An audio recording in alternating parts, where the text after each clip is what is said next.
ಸಮಸ್ತ ಕರ್ನಾಟಕ ಜನತೆಗೆ ನಮಸ್ಕಾರ. ನಮ್ಮ ಸೌಜನ್ಯ ಪ್ರಕರಣದಲ್ಲಿ ಮುಖ್ಯ ಆರೋಪಿಯಾಗಿರೋಂತಹ ಸರ್ಕಲ್ ಇನ್ಸ್ಪೆಕ್ಟರ್ ಯೋಗೇಶ್ಗೆ ಸಂಬಂಧಪಟ್ಟಂಗೆ ಇದು 3ನೇ ವಿಡಿಯೋ. ಏನು ವಿಚಾರ ಅಂದರೆ, ಆಗಸ್ಟ್ 13ನೇ ತಾರೀಕು ನಮ್ಮ ಬೆಂಗಳೂರಿನಲ್ಲಿರೋಂತಹ SJ ಪಾರ್ಕ್ ಪೊಲೀಸ್ ಸ್ಟೇಷನ್ಗೆ ಯೋಗೇಶು ಸರ್ಕಲ್ ಇನ್ಸ್ಪೆಕ್ಟರಾಗಿ ಅಧಿಕಾರ ಸ್ವೀಕಾರ ಮಾಡ್ತಾನೆ.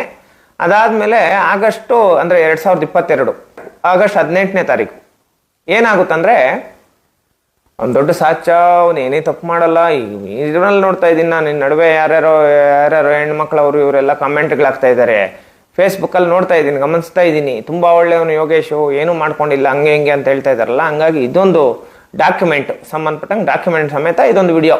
ಏನು ವಿಚಾರ ಅಂದರೆ, ಆಗಸ್ಟ್ 18ನೇ ತಾರೀಕು 2022ರಲ್ಲಿ ತುಮಕೂರು ಮೂಲದ ಮೋಹನ್ ಅನ್ನೋ ಒಬ್ಬ ವ್ಯಕ್ತಿ, ಪಾಪ ಅಡಿಕೆ ವ್ಯಾಪಾರಿ, ಚಿಕ್ಕಪೇಟೆಯಲ್ಲಿ ವ್ಯಾಪಾರ ನಡೆಸ್ತಾ ಇರ್ತಾನೆ. ಅಲ್ಲಿ ಬಂದಿರೋ ಲಾಭ ಅದು ಇದು ಎಲ್ಲ ಕೊಟ್ಟು ಅವ್ರ ಹತ್ರ ಕೆಲಸ ಮಾಡೋ ಹುಡುಗರ ಹತ್ರ ಕೊಟ್ಟು, ಅಪ್ಪ ತಗೊಂಡೋಗಿ ಬ್ಯಾಂಕ್ ಹಾಕಿ ಅಂತ ಹೇಳ್ಬಿಟ್ಟು ಕಳಿಸ್ತಾನೆ. ಅಲ್ಲಿ ಏನು ಮಾಡ್ತಾರೆ ಅಂದರೆ, ಸಬ್ ಇನ್ಸ್ಪೆಕ್ಟರ್ ಇರ್ತಾನೆ ಜೀವನ್ ಅಂತ ಹೇಳ್ಬಿಟ್ಟು ಒಬ್ಬ ವ್ಯಕ್ತಿ. ಈ ವ್ಯಕ್ತಿ ಏನು ಮಾಡ್ತಾನೆ, ಇವರು ಯಾವುದೋ ಇಲ್ಲೀಗಲ್ ದುಡ್ಡು ಸಾಗಿಸ್ತಾ ಇದ್ದಾರೆ, ಇವರೆಲ್ಲ ದರೋಡೆಕೋರರು, ಇವರೆಲ್ಲ ಕಳ್ಳರು ಅಂತ ಹೇಳ್ಬಿಟ್ಟು ಪಾಪ ಆ ವ್ಯಾಪಾರಿ ಹತ್ರ ಅವ್ರ ಕಡೆ ಅಂತ ಇರೋಂಥ ಹುಡುಗರನ್ನೇನು ಮಾಡ್ತಾನೆ, ಅರೆಸ್ಟ್ ಮಾಡಿ ಅವ್ರ ಹತ್ರ ಇರೋಂಥ ದುಡ್ಡೆಲ್ಲ ಕಿತ್ಕೊತಾನೆ. ಫುಲ್ಲು 26.5 ಲಕ್ಷ ದುಡ್ಡು ಕಿತ್ಕೊತಾನೆ. ಕಿತ್ಕೊಂಡ್ಬಿಟ್ಟು ಏನು ಮಾಡ್ತಾನೆ, ಮಿಸ್ಟರ್ ಯೋಗೇಶ್ಗೆ ವಿಚಾರ ತಿಳಿಸ್ತಾನೆ. ಸರ್, ಈ ಥರ ದರೋಡೆಕೋರರಿಂದ 26.5 ಲಕ್ಷ ದುಡ್ಡು ತಗೊಂಡ್ಬಿಟ್ಟಿದ್ದೀನಿ, ಏನು ಮಾಡೋದು ಏನು ಹಂಗೆ ಹಿಂಗೆ ಅಂತೇಳ್ಬಿಟ್ಟು. ಯೋಗೇಶ್ ಏನು ಮಾಡ್ತಾನೆ ಗೊತ್ತಾ, 26 ಲಕ್ಷ ರೂಪಾಯಲ್ಲೇ ನನಗೆ 10 ಲಕ್ಷ ದುಡ್ಡು ಕೊಡು, ಉಳ್ದಿದ್ದ ದುಡ್ಡು ನೀವೇನೋ ಮಾಡ್ಕೊಳ್ರಿ, ಆ ಆರೋಪಿಗಳನ್ನ ಬಿಟ್ಟು ಕಳಿಸ್ಬಿಡ್ರಿ ಅಂತ ಹೇಳ್ಬಿಟ್ಟು ಬಿಟ್ಟು ಕಳಿಸ್ಬಿಡ್ತಾರೆ. ಇವನು 10 ಲಕ್ಷ ದುಡ್ಡು ತಗೊಂಡ್ಬಿಡ್ತಾನೆ ಯೋಗೇಶ್. ಏನೂ ಇಲ್ಲ, ಹಂಗೆ ಹಿಂಗೆ ಡಾಕ್ಯುಮೆಂಟೇ ಇಲ್ಲ ಅಂತ ಹೇಳ್ಬಿಟ್ಟು ಹೇಳ್ತಾ ಇದ್ದಾರಲ್ಲ. ಈ ವಿಚಾರ ಆ ಕಾಲದಲ್ಲಿ ಪತ್ರಿಕೆಗಳಲ್ಲಿ ಪ್ರಕಟಣೆ ಆಗೈತೆ. ಸಂಬಂಧಪಟ್ಟಂಗೆ ಮಾನ್ಯ ಶ್ರೀ ಯೋಗೇಶ್ ಕುಮಾರ್ ಅವರು ಸಸ್ಪೆಂಡು ಆಗಿರ್ತಾರೆ. ಅಧಿಕಾರ ವಹಿಸ್ಕೊಂಡು ಕೇವಲ 1 ವಾರಕ್ಕೆ ಸಸ್ಪೆಂಡ್ ಆಗಿರುವಂಥ ಅಧಿಕಾರಿ ಯೋಗೇಶ್ ಅವರು.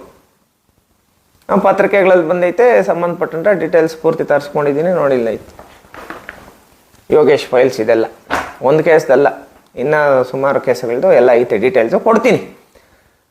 ಯಾಕಂದರೆ ಒಂದು ಹೆಣ್ಮಗಳನ್ನ ಅಮಾನುಷ್ಯವಾಗಿ ಮಾನವೀಯತೆ ಇಲ್ದಿರ ಹೆಣ್ಣುಮಕ್ಕಳ ಒಂದು ರೇಪ್ ಅಂಡ್ ಮರ್ಡರ್ ಕೇಸಲ್ಲಿ ಇನ್ವಾಲ್ವ್ ಆಗಿರೋಂಥ ಫಲಶ್ರುತಿ ನೋಡಿ, ಅಲ್ಲಲ್ಲೇ ರಿಸಲ್ಟು ಇವನಿಗೆ ಯೋಗೇಶ್ಗೆ. ಇದಾದ್ಮೇಲೆ ಏನಾಗ್ತೈತೆ, ಈ ವಿಚಾರ ದೊಡ್ಡ ದೊಡ್ಡ ಅಧಿಕಾರಿಗಳಿಗೆಲ್ಲ ಗೊತ್ತಾಗ್ತೈತಿ. ಅವ್ರೇನು ಮಾಡ್ತಾರೆ, ಯೋಗೇಶ್ನ ಇಮಿಡಿಯೇಟಾಗಿ ಸಸ್ಪೆಂಡ್ ಮಾಡ್ತಾರೆ. 10 ಲಕ್ಷ ದುಡ್ಡು ತಗೊಂಡಿದ್ಯಪ್ಪ ನೀನು, ಅವ್ರ ಅಮಾಯಕರು ಪಾಪ ಅಡಿಕೆ ವ್ಯಾಪಾರಿಗಳು, ಅವ್ರದ್ದು ಸ್ವಂತ ದುಡ್ಡು, ಅದಕ್ಕೆ ಸಂಬಂಧಪಟ್ಟಂಗೆ ಎಲ್ಲ ಲೆಕ್ಕ ಐತೆ, ನೀವು ಹೆಂಗೆ ಕಿತ್ಕೊಂಡ್ರೆ ಅಂತ ಹೇಳ್ಬಿಟ್ಟು ಅವನ ಜೀವನ ಕೇಳಿದ್ರೆ ಜೀವನ ಏನು ಮಾಡ್ತಾನೆ, ಯೋಗೇಶ್ ಮೇಲೆ ಹೇಳ್ಬಿಡ್ತಾನೆ 10 ಲಕ್ಷ ದುಡ್ಡಲ್ಲಿ ಕೊಟ್ಟಿದ್ದೀನಿ ಅಂತ. ಅದು ತೀರಾ ಎನ್ಕ್ವೈರಿ ಮಾಡಿದ್ರೆ ಸತ್ಯ. ಅದರಲ್ಲಿ ಏನು ಮಾಡ್ತಾರೆ, ಅವ್ನು ಯೋಗೇಶ್ನ ಸಸ್ಪೆಂಡ್ ಮಾಡಿ ಬಿಸಾಕ್ತಾರೆ. ಈ ವಿಚಾರಕ್ಕೆ ಸಂಬಂಧಪಟ್ಟಂಗೆ ಈ ಕೇಸ್ ಏನು ಮಾಡಿದ್ದಾರೆ ಅಂದರೆ, ಕೋರ್ಟಲ್ಲಿ ನನಗೆ ಅವನಿಗೆ ಸಂಬಂಧ ಇಲ್ಲ ಅನ್ನೋ ಲೆಕ್ಕಾಚಾರದಲ್ಲಿ ಕೂತ್ಕೊಂಡು ರಾಜಿ ಪಂಚಾಯತಿಗಳು ಮಾಡ್ಕೊಂಡಿದ್ದಾರೆ. ಈ ಕೇಸ್ನು ಓಪನ್ ಮಾಡಿಸ್ತಾ ಇದ್ದೀನಿ. ಈಗ ಮೊನ್ನೆ ನಾನೇನು ಡೀಟೇಲ್ಸ್ ಕಳಿಸಿದ್ದೀನಿ ಅದನ್ನು ದಯವಿಟ್ಟು ಹೈಕೋರ್ಟ್ಗೆ ಹಾಕಿ, KT ಕೋರ್ಟಲ್ಲಿ ಏನು ಇವನು ಇದು ಮಾಡಿಸ್ಕೊಂಡ್ಬಂದಿದ್ದಾನೆ, ಆರ್ಡ್ರ್ ಮಾಡಿಸ್ಕೊಂಡ್ಬಂದಿದ್ದಾನೆ, ಅದನ್ನ ವಜಾ ಮಾಡಿಸಿ ಹೈಕೋರ್ಟ್ಗೆ ಹಾಕಿ ಅವ್ನು ಶಿಕ್ಷೆ ಆಗಬೇಕು, ಕೆಲಸದಿಂದ ವಜಾ ಆಗಬೇಕು ಅಂತ ಹೇಳ್ಬಿಟ್ಟು ಮಾಡಿದ್ದೀವಿ. ಮತ್ತು ಅಡಿಕೆ ವ್ಯಾಪಾರಿ ಹತ್ರ ಕಿತ್ಕೊಂಡು ಏನು ಸಸ್ಪೆಂಡ್ ಆಗಿರ್ತಾನೆ, ಈ ಕೇಸಲ್ಲಿ ಕೂಡ ಯೋಗೇಶ್ನ ಈ ಕೂಡಲೇ ಕೆಲಸದಿಂದ ವಜಾ ಮಾಡಬೇಕು, ಕೆಲಸದಲ್ಲೇ ಇರಬಾರ್ದು, ಕೆಲಸದಿಂದ ವಜಾ ಮಾಡಬೇಕು ಅಂತ ಈ ಕೂಡಲೇ ನಾನು ಪಿಟಿಷನ್ಸ್ ಎಲ್ಲ ರೆಡಿ ಮಾಡಿದ್ದೀನಿ. ಇನ್ನೇನು ಕೆಲವೇ ದಿನಗಳಲ್ಲಿ ಅಂದರೆ 2ನೇ ತಾರೀಕು 3ನೇ ತಾರೀಕು ಹಂಗೆ ಕರ್ಕೊಂಡೋಗಿ ಅದಕ್ಕೆ ಸಂಬಂಧಪಟ್ಟಂಗೆ ಆ ಕೇಸ್ನ ಓಪನ್ ಮಾಡಿಸ್ತೀನಿ. ಇನ್ನು ಸುಮಾರು ಐತೆ, ಒಂದೊಂದೇ ವಿಚಾರ ನಿಮ್ಗೆ ತಿಳಿಸ್ತೀನಿ.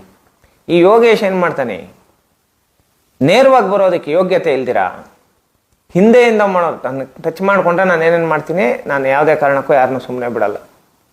ಯಾರ್ಯಾರಿಗೋ ಮಾತಾಡಿದ್ದೇನೆ, ದುಡ್ಡು ಕಾಸು ಏನೋ ಮಾಡಬೇಕು, ಪೊಲೀಸ್ ಸ್ಟೇಷನ್ ಕಂಪ್ಲೇಂಟ್ಗಳು ಕೊಡಬೇಕು, ಮತ್ತು ಇದು ಮಾಡಬೇಕು, ಏನೇನೋ ಸಂದೇಶಕ್ಕೆ ಏನೇನೋ ಮಾಡಿ ಬಾಯಿ ಮುಚ್ಚಬೇಕು ಅಂತೇಳ್ಬಿಟ್ಟು ಏನೇನೋ ಮಾಡಿದ್ದೇನೆ.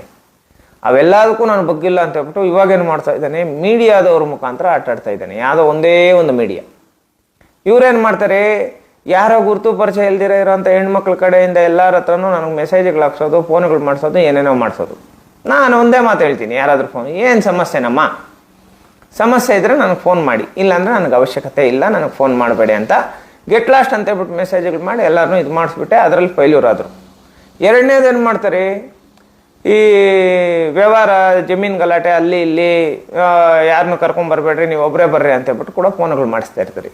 ನಾನೇನಕ್ಕೆ ಒಬ್ಬನೇ ಬರಲಿ? ನಿಮ್ಮ ಡಾಕ್ಯುಮೆಂಟ್ ಏನಾದರೂ ಲೀಗಲ್ ಆಗಿದ್ದರೆ ನಾನು ಹೋರಾಟ ಮಾಡಿ ನಿಮ್ಮ ಜಮೀನು ಬಿಡಿಸ್ಕೊಡೋದು ಇಂಥದ್ದೆಲ್ಲ ಮಾಡ್ತೀನಿ. ಹಿಂಗೆಲ್ಲ ಮಾಡೋ ಅಂಥದ್ದು. ಯಾರಾದರೂ ಅಧಿಕಾರಿಗಳನ್ನ ನಾವೇನಾದರೂ ಮೀಟ್ ಮಾಡೋಕ್ಕೆ ಹೋಗಿ ಏನಾದರೂ ಕೆಲಸ ಇದ್ದು ಅವ್ರ ತನಕ ಹೋದರೆ ಹಿಂದೆಯಿಂದ ಫಾಲೋ ಮಾಡ್ಕೊಂಬರೋದು. ಮೀಡಿಯಾದವ್ರ ಮುಖಾಂತರ ಅದೇನು ಸ್ಟಿಂಗ್ ಆಪ್ರೇಷನ್ಗಳಂತೆ ಇನ್ನೊಂದಂತೆ ಮಾಡಿಸೋದು. ನೋಡಿ, ನಾನು ಹೇಳ್ತಾ ಇದ್ದೀನಿ ಕರ್ನಾಟಕದ ಜನತೆಗೆ, ಸಂದೇಶ ಯಾವುದೇ ಕಾರಣಕ್ಕೂ ಯಾವುದೇ ತಪ್ಪು ಮಾಡಲ್ಲ. ಆಮೇಲೆ ಇದಕ್ಕಿಂತ ಮುಖ್ಯವಾಗಿ ಏನಂದರೆ ಇನ್ನೊಂದು ವಿಚಾರ ಜನಗಳ ಮುಂದೆ ತಂದಿಡಬೇಕು. ಈ ಮಿಮಿಕ್ರಿ ಆರ್ಟಿಸ್ಟ್ ಹತ್ರ ಹೋಗಿದ್ದಾರೆ ಬೆಂಗಳೂರಲ್ಲಿ. ನನಗೆ ತುಂಬ ಗೊತ್ತಿರೋ ಅಂಥ ಹುಡುಗ. ನಮ್ಮ ಸಿನಿಮಾದಲ್ಲಿ ಕೂಡ ಲಾಸ್ಟ್ ಟೈಮು ವಾಯ್ಸ್ ರೆಕಾರ್ಡ್ ಟೈಮಲ್ಲಿ ಪಾಪ ಬಂದು ವಾಯ್ಸ್ ರೆಕಾರ್ಡ್ ಎಲ್ಲ ಮಾಡಿಕೊಟ್ಟಿದ್ರು. ಆ ಹುಡುಗನ ಹತ್ರ ಹೋಗ್ಬಿಟ್ಟು ಸಂದೇಶದ ವಾಯ್ಸು ಮಿಮಿಕ್ರಿ ಮಾಡಬೇಕು ಅಂತ ಹೇಳ್ಬಿಟ್ಟು ಕೇಳವ್ರಿ.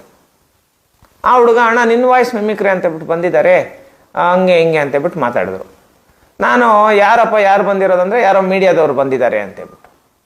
ಇವೆಲ್ಲ ನೋಡಿ, ಈಗ ನಾನು ಹೇಳೋಂಥದ್ದು ಯಾವುದೋ ಒಂದೇ ಮೀಡಿಯಾದವರು ಸ್ಟಿಂಗ್ ಆಪ್ರೇಷನ್ಗಳು ಮಾಡಿ ಯಾವುದೋ ಹುಡುಗಿನ ಬೇರೆ ಹುಡುಗಿ ಕಡೆಯಿಂದ ಮೆಸೇಜ್ಗಳು ಹಾಕ್ಸೋದು, ಫೋನ್ಗಳು ಮಾಡೋದು ಬಿಟ್ಟು ನೇರವಾಗಿ ತಲೆ ಹಿಡಿದು ಬಿಡ್ರಿ. ಸುಮ್ಮನೆ ಯಾಕೆ ಅಲ್ವಾ? ಯಾರೋ ಬೇರೆ ಹುಡುಗಿ ಕಡೆಯಿಂದ ಮೆಸೇಜ್ ಮಾಡಿಸೋಂಥದ್ದು, ಬೇರೆ ಹುಡುಗಿ ಕಡೆಯಿಂದ ಫೋನ್ ಮಾಡಿಸೋಂಥದ್ದು, ನಾವು ಅದಕ್ಕೆಲ್ಲ ಬಗ್ಗಲ್ಲ, ಅದೆಲ್ಲ ಸುಳ್ಳು. ನನ್ನ ವಿಚಾರದಲ್ಲಿ ಅವೆಲ್ಲ ನಡೆಯಲ್ಲ. ಇವೆಲ್ಲ ಮಾಡಿಸೋ ಬದಲು ತಲೆ ಹಿಡಿದು ಬಿಡಿ. ಒಂದೇ ಮೀಡಿಯಾದವ್ರಿಗೆ ಹೇಳ್ತಾ ಇರೋದು ನಾನು, ಬೇರೆಯವ್ರಿಗಲ್ಲ. ಒಂದೇ ಮೀಡಿಯಾ. ಅವನ ಹೆಸರು ಹೇಳ್ತೀನಿ, ಇವಾಗ ನಾಳೆ ಬಂದು ಡೀಟೇಲ್ಸ್ ಎಲ್ಲ ಕೊಡ್ತಾ ಇದ್ದಾರೆ. ಅವನ ಹೆಸರು ಹೇಳ್ತೀನಿ, ಯಾವ ಮೀಡಿಯಾದವನು ಏನೇನು ಮಾಡ್ತಾ ಇದ್ದಾನೆ, ಹಿಂದೆಯಿಂದ ಬಂದು ಯಾವ್ಯಾವ ಅಧಿಕಾರಿಗಳಿಗೆ ಫೋನ್ ಮಾಡವನೇ, ಸಂದೇಶ ಏನೇನು ಅರ್ಜಿ ಕೊಟ್ಟಿದ್ದಾನೆ ಅಂತ ಹೇಳ್ಬಿಟ್ಟು ಯಾರ್ಯಾರ ಹತ್ರ ಹೋಗಿ ಎನ್ಕ್ವೈರಿ ಮಾಡಿದ್ದಾರೆ, ಇವೆಲ್ಲ ನಾನು ಹೇಳ್ತೀನಿ. ಯಾರ್ಯಾರನೋ ಕಳಿಸೋ ಅಂಥದ್ದು, ದುಡ್ಡನ್ನ ಇದು ಮಾಡೋ ಅಂಥದ್ದು, ದುಡ್ಡು ಆಮಿಷಗಳು ನನಗೆ ಒಡ್ಡೋ ಅಂಥದ್ದು, ಯಾವ ಬೋಳಿ ಮಗನ ಹತ್ರನೂ ಒಂದೇ ಒಂದು ಸಿಂಗಲ್ ಪೈಸೆ ನಾನು ಮುಟ್ಟಲ್ಲ.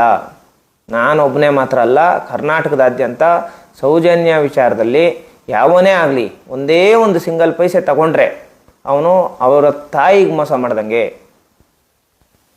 ಟಿಕೆಟ್ ವಿಚಾರದಲ್ಲಿ ಯಾರು ಆ ಪ್ರಯಾಣಿಕ, ಅವನ ಹೆಸರು ಹೇಳ್ರಿ ಅಂತ ಹೇಳ್ಬಿಟ್ಟು ನಮಗೆ ಸಪೋರ್ಟ್ ಮಾಡೋರು ಜಾಸ್ತಿ ಜನ ಕೇಳ್ತಾ ಇದ್ದಾರೆ. ಮತ್ತು ಆಪೋಸಿಟ್ ಅವ್ರು ಕೂಡ ಏನು ಬೇಕೋ ಎಲ್ಲ ಮಾಡ್ತೀವಿ, ಯಾರದು ಪ್ರಯಾಣಿಕ, ಅವನ ಹೆಸರು ಹೇಳು, ಅದೇಳು ಇದೇಳು ಅಂತ ಹೇಳ್ಬಿಟ್ಟು ಯಾರ್ಯಾರ್ಯಾರೋ ಕೇಳ್ತಾ ಇದ್ದಾರೆ. ನಾನು ಹೇಳೋಂಥದ್ದು, ಆ ವ್ಯಕ್ತಿನ ನಾನೇನಾನ ಇವತ್ತು ಕರ್ಕೊಂಡೋಗಿ ಆ ಟಿಕೆಟ್ ವಿಚಾರ ಅದು ಮುಖ್ಯವಾಗಿ ನಮ್ಗೆ ಬಂದಿರೋಂಥ ಒಂದು ಮುಖ್ಯವಾದಂಥ ಸಾಕ್ಷಿ. ಆ ವ್ಯಕ್ತಿನ ನಾನು ಕರ್ಕೊಂಡೋಗಿ ಇವತ್ತೇನ ನಾನು ಪೊಲೀಸ್ನವ್ರ ಹತ್ರ ಅಥವಾ ಬೇರೆ ಅಧಿಕಾರಿಗಳ ಹತ್ರ ಏನಾನ ಬಿಟ್ಟಿದ್ದೀನಿ ಅಂದರೆ ನೇರವಾಗಿ ಕರ್ಕೊಂಡೋಗಿ ಹಂತಕರ ಹತ್ರ ಬಿಟ್ಟಂಗೆ ಅರ್ಥ.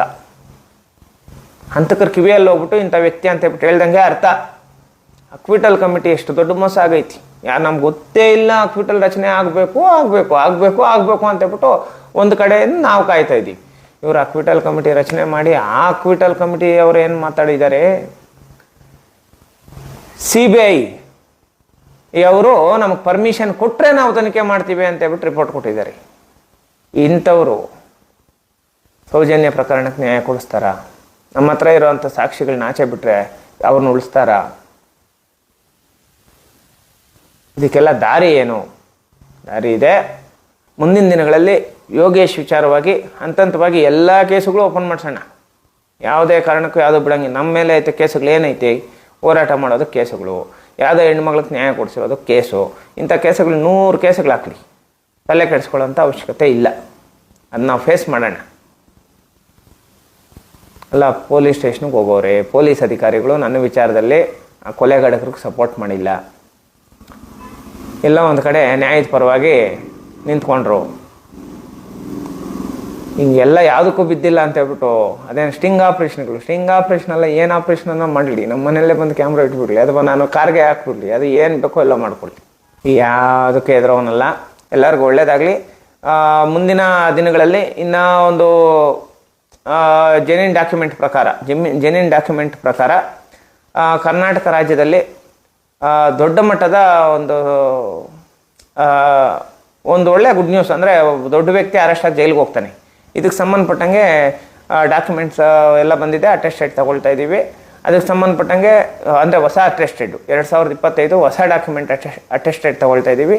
ಇದಕ್ಕೆ ಸಂಬಂಧಪಟ್ಟಂಗೆ ಈ ಪ್ರಕರಣದಲ್ಲಿರೋಂತಹ ದೊಡ್ಡ ವ್ಯಕ್ತಿನೇ ಅರೆಸ್ಟ್ ಆಗಿ ಜೈಲಿಗೆ ಹೋಗ್ತಾನೆ. ಎಲ್ಲ ಒಳ್ಳೆ ಕೆಲಸಗಳಾಗುತ್ತೆ. ಈ ಎಲ್ಲ ವಿಚಾರಗಳಲ್ಲಿನೂ ಸಪೋರ್ಟ್ ಮಾಡ್ಕೊಂಡು ಬಂದಿರೋಂತಹ ಕರ್ನಾಟಕ ಜನತೆಗೆ ನನ್ನ ಹೃದಯಪೂರ್ವಕ ಧನ್ಯವಾದಗಳು ತಿಳಿಸ್ತೀನಿ. Thank you so much. Jai Bhim.